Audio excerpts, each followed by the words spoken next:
Hey guys, in this video, I will show you how to set up recurring payments in QuickBooks Online. Alright, let's begin. First, log into QuickBooks Online.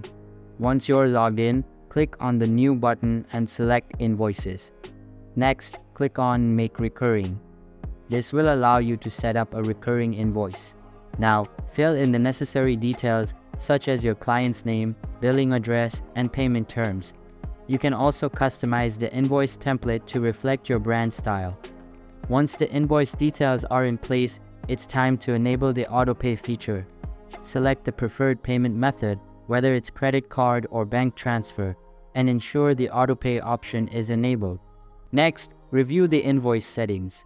Choose the frequency at which the invoice will recur, such as weekly, monthly, or annually, depending on your needs.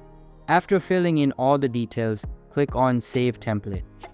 This confirms your recurring invoice setup. By following these steps, reduce errors and ensure your clients make timely payments automatically.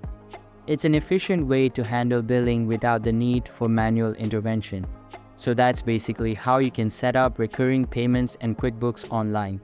And that's it for this video. If you find this helpful, consider subscribing and giving this a big thumbs up. Thanks.